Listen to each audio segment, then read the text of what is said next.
Hello. Madam will start the session within few seconds. So I request Professor R.S. Gadekar to take the charge.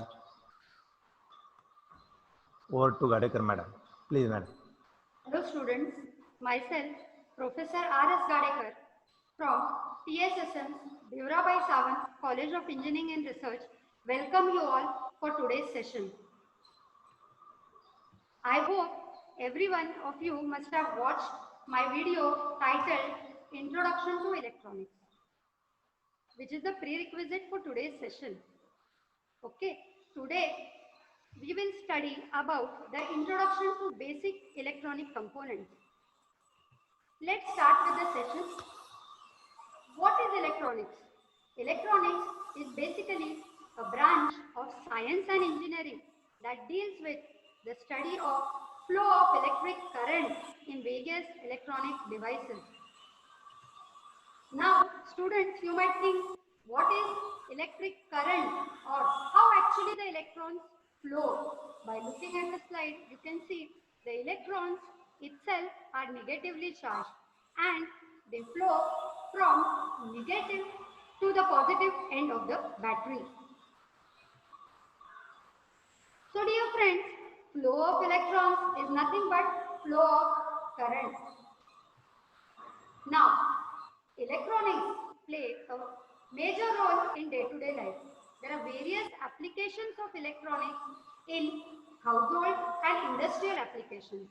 As you can see on the screen, household applications of electronics include digital cameras, laptops, mobiles, computers, and industrial applications include automobile industry, medical applications, etc.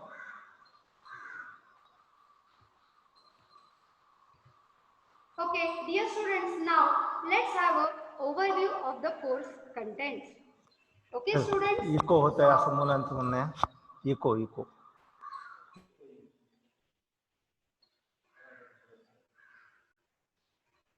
Dear participants, just wait a few minutes. We will add the voice as it is echoing. So please wait for a few seconds and we will add this it.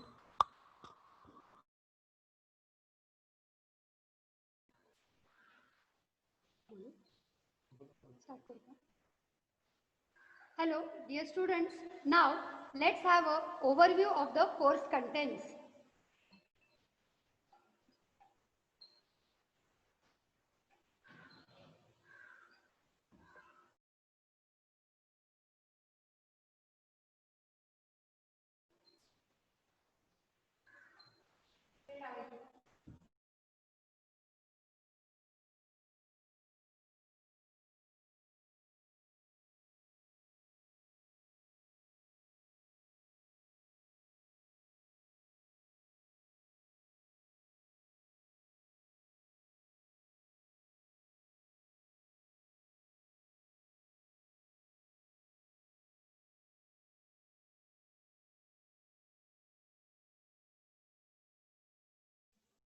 Hello, am I audible?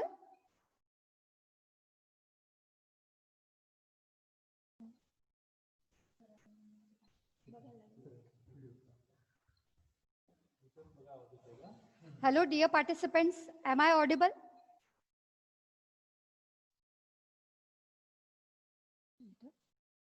Okay, now let's have the overview of the course contents. Okay, dear students, we are going to study the subject called as Basic Electronics Engineering in the first year.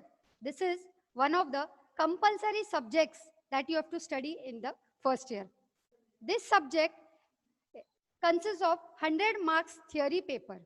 Okay, so you have to give in semester exam of 30 marks and end semester examination of 70 marks. Okay, also you have term work of 25 marks. Now let's have an overview of the units that we have to cover in this subject. So unit number 1 we are going to study is a diode circuits. So in this unit we are going to study different types of diodes and the applications of various diodes. Unit number 2, Second unit deals with transistors and the different types of transistors. So in detail, dear students, in unit number 2, we are going to study the various transistor. Unit number 3. In unit 3, we are going to study different linear integrated circuits such as op-amps. In detail, we are going to study the applications of various op-amps. Unit number 4 covers the different aspects of digital electronics. Unit 5 covers the various power devices and their detailed operation. Unit number 6 deals with electronic communication. So, dear students, in unit number 6, we are going to study in detail the electronic communication.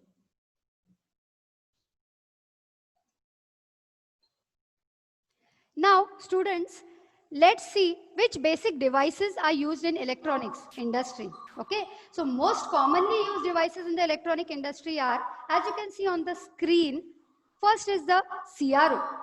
What is CRO? Hello. CRO is cathode ray oscilloscope. Okay, so it is basically used to display various kinds of signals and analyze the different signals.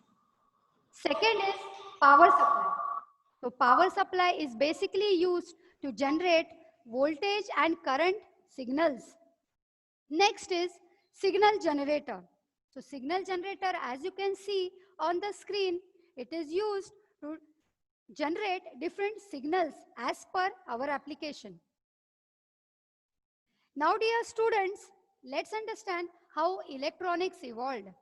Okay, so the first device that was invented in the electronic industry is called as a vacuum diode. Okay, so vacuum diode was invented by the scientist John Fleming. He invented that something called as electrons are moving inside the device. Thus came the history of electronics. However, vacuum tubes have certain limitations. Hence, the next device that was invented was a triode. As you can see, triode, the word triode tells you it is a 3-terminal device. Due to some disadvantages, that is, this device was heavy and bulky. Also, it consumed high power. Hence, the next most important device that was invented is called as a transistor. Your students, as you can see on the screen, transistor is a 3-terminal device. The 3 terminals of a transistor are namely emitter, base, and collector. Transistor is available in the market in many different configurations. Also, transistor have wide range of applications in switching and amplification purposes. Now, let's move to the next circuits called as integrated circuits. Dear students, integrated circuits are mostly, or we can say widely called as ICs. Now, what are ICs? You know very well, ICs are nothing but electronic devices in which thousands and millions of components, transistors are mounted on a single silicon wafer. Now, what is the silicon wafer? The silicon wafer is nothing but a microchip on which all the electronic components are mounted. So, dear students, ICs, they are available in many different packages and different pin configurations like 4-pin IC, 8-pin IC, 20-pin IC, 40-pin IC, etc. Once ICs were manufactured, different electronic gadgets such as mobiles, computers, laptops, digital cameras were invented.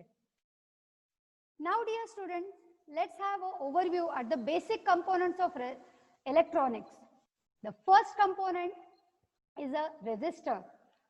You know very well what is a resistor. Resistor is an electronic device which is used to control or oppose the flow of current.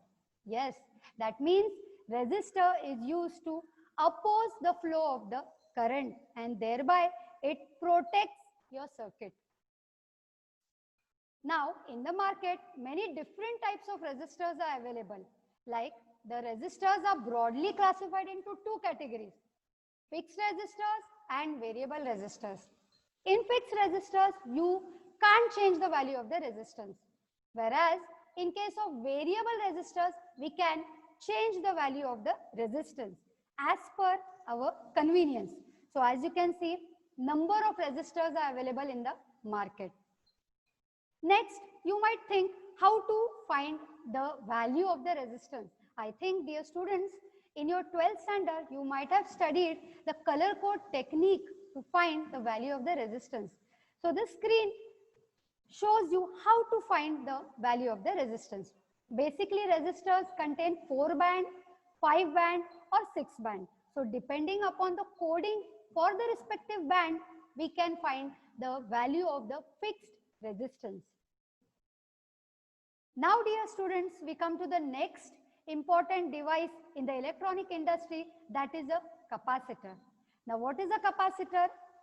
Capacitor is an electronic device which is used to store charge or release in the form of energy. Capacitor basically contains two parallel metal plates in which dielectric is filled. So you can see on the screen how the electrons flow and how the charge is stored. Dear students, in the market, variety of capacitors are available. Most commonly used capacitors are ceramic capacitors, mica capacitors, tantalum capacitors, aluminum capacitors, etc. Again, electrolytic capacitors, tantalum capacitors, that means the capacitors are available in polar and non-polar form. Also, variable capacitors are also available. Now we come to the next device called as inductor. Dear students, you know very well what is an inductor. Inductor is basically used to store energy. You can see on the screen it contains a copper wire. So inductance, this wire is connected to the primary of the winding.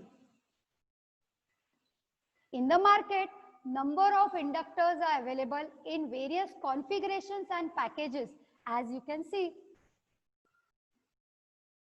The next device is a transformer. Now again, this is the most widely used device in electronic industry. Dear students, what is a transformer? Transformer contains two coils, namely primary coil and secondary coil. To the primary coil, we connect the AC input supply, whereas across the secondary, we take the output. So you can see, as we give input to the primary coil, EMF is induced across the secondary. That means an electrical signal is generated at the secondary. So dear students, on the top of the secondary coil, you can see a bulb which is lighted. That is due to voltage signal applied across the secondary. Now, dear students, let's move on to the basics of all electronics. That is nothing but a semiconductor. What is a semiconductor? Can anybody answer? What is a semiconductor? Yes, semiconductor is an electronic device which has the properties of conductor as well as insulator. So semiconductors lies in between conductor and insulator. As you can see, conductor, dear students, allow electricity to pass through, whereas insulator does not allow electricity to pass through. In semiconductor, you can see there is narrow band gap. So the electrons can easily jump from higher energy to lower energy. So dear students, if I give you a diode in your hand and ask you the question, does diode conduct? What is the answer? No. The answer is no, because semiconductor initially at room temperature does not conduct. Now what to do? How will you make into conduction? So we have to apply proper electrical signal to this device. So that means whenever you apply heat energy, then and then only semiconductor will conduct. So I guess all of you might have understood what is a semiconductor. Now there are various types of semiconductors. Okay, so semiconductors, dear students, are broadly classified into two categories, namely intrinsic semiconductor and extrinsic semiconductor. Now, what is intrinsic semiconductor? You might have studied in your 12th standard. Intrinsic semiconductors are the pure semiconductors which have no kind of impurity. Now, what is the extrinsic semiconductor? Extrinsic semiconductors are those semiconductors in which impurities are added. That means doping. So, doping is the process of addition of impurity. So once you create an intrinsic semiconductor by doping, there are again two types. One is p-type semiconductor and the second is n-type semiconductor.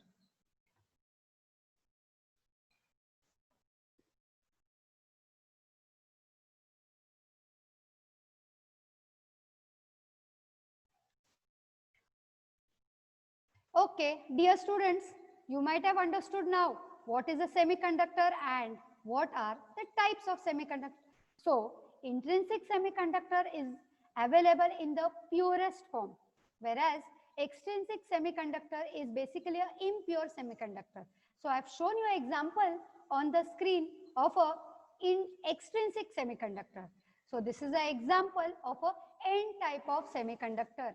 So, see on your screen, you know that the most commonly used semiconductor is silicon. What is the atomic number of silicon? Yes, it is 14. So, how many electrons are present in the last orbit? 4 electrons. So, as you can see on the screen, 4 electrons are shared by each silicon atom. And to this silicon atom, you can see As, that is the arsenic atoms are added.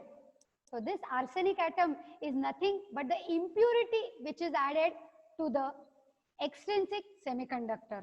Okay. So you can see arsenic, different materials such as arsenic, boron are added as impurities to the n-type of semiconductor. So in such way, we can form a n-type of semiconductor. Now, dear students, let's have a look at the various semiconductor devices. You can see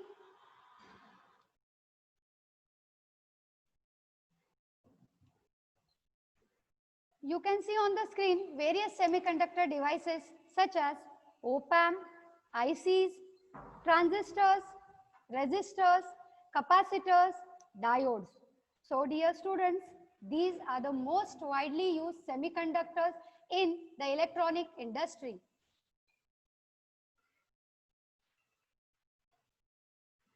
Now, dear students, what is a diode? Can anybody answer the question? What is a diode?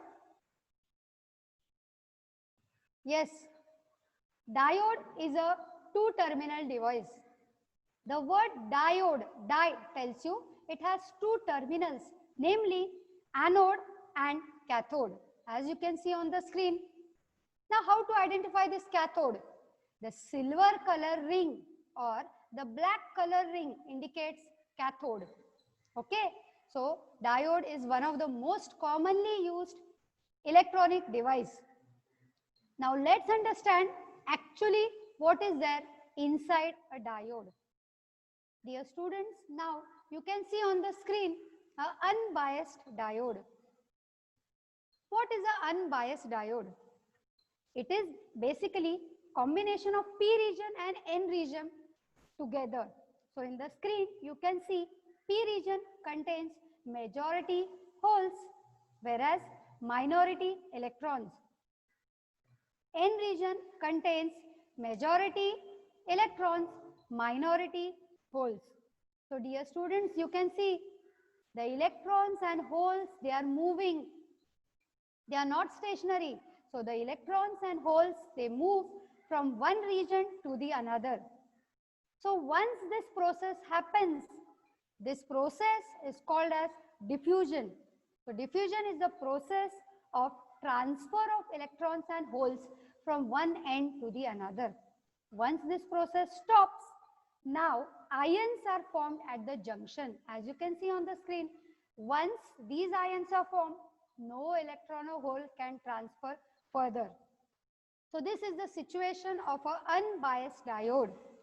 It is stable, it is stationary in equilibrium condition. So what do you think? Will this diode conduct? The answer is no. This diode can't conduct, but actually this is the condition inside the diode. Now you might think how to bias this diode. Let's see.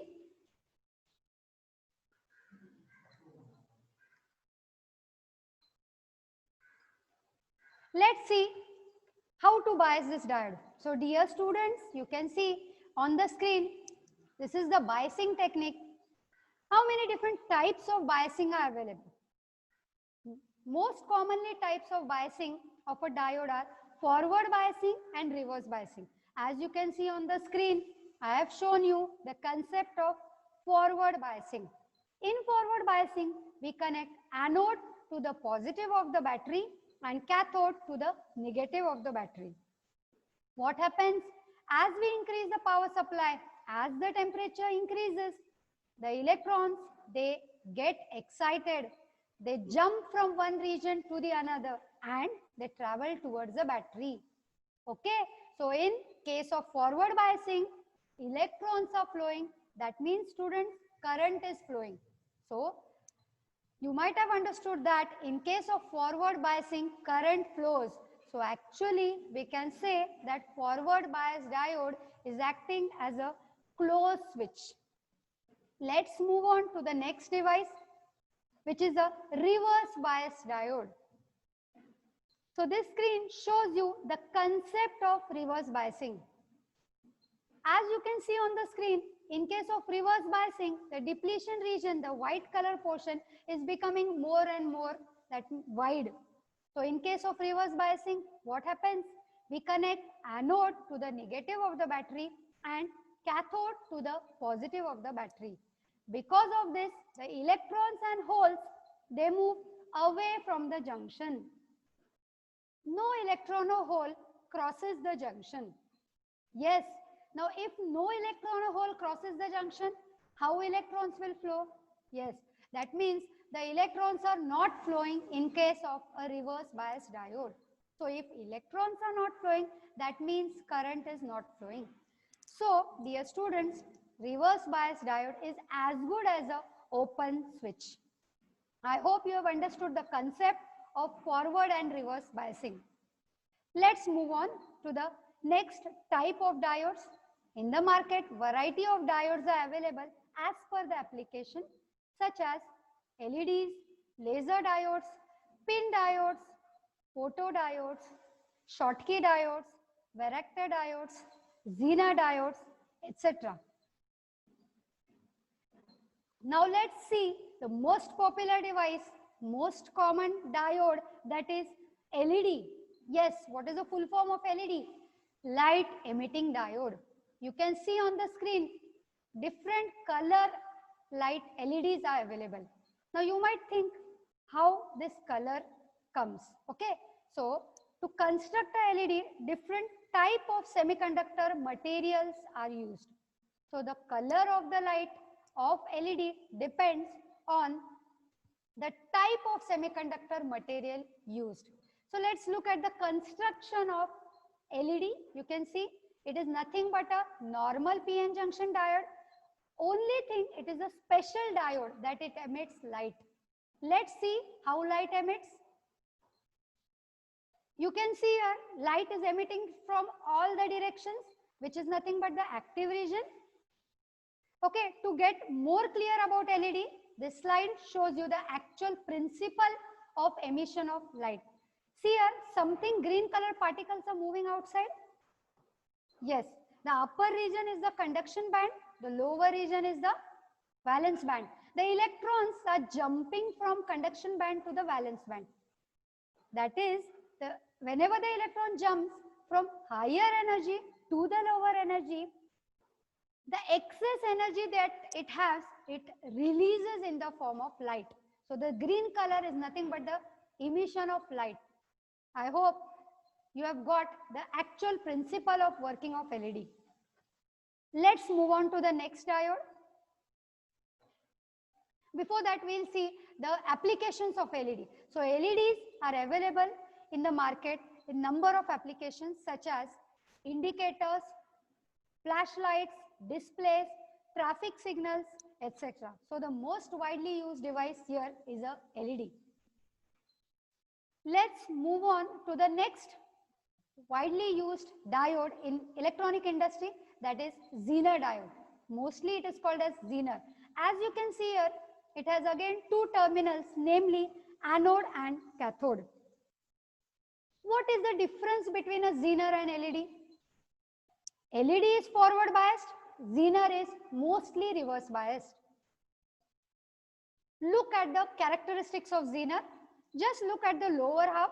You can see that in the upper half, current is increasing drastically, whereas in the lower half, current is slightly increasing and there is a sharp bend in the characteristic.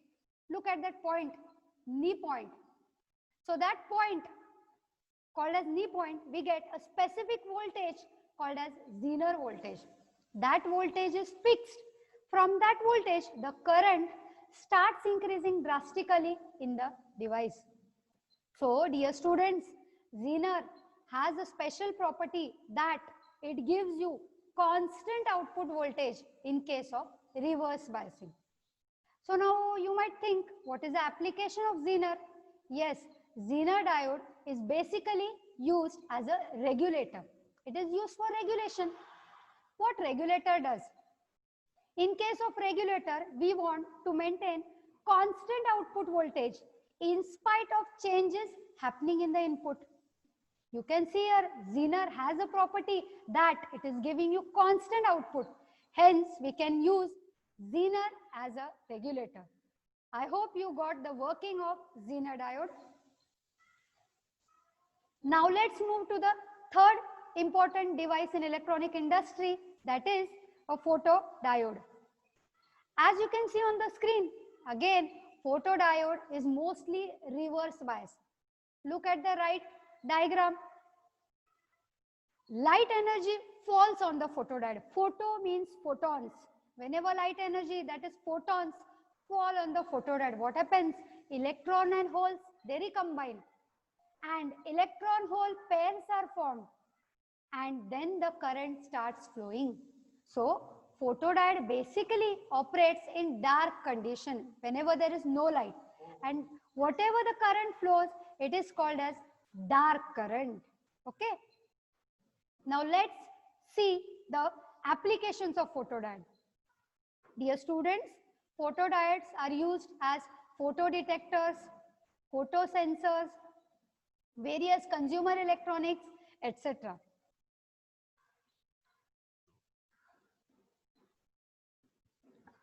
Okay, so I hope that all of you have understood about the basics of electronics of today's session.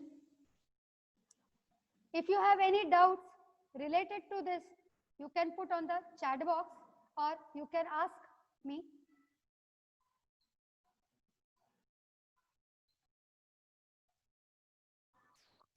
Thank you, dear participants. So today's session was on basic electronics, delivered by Professor R.S. Gadekar. And next session will be on Monday, which is very interesting. And the subject is engineering physics. So as already you have studied physics in 12th standard, definitely which portion is in engineering, that will be covered by Gadak sir on Monday. So see you on Monday. Thank you very much for joining the online session. Thank you very much.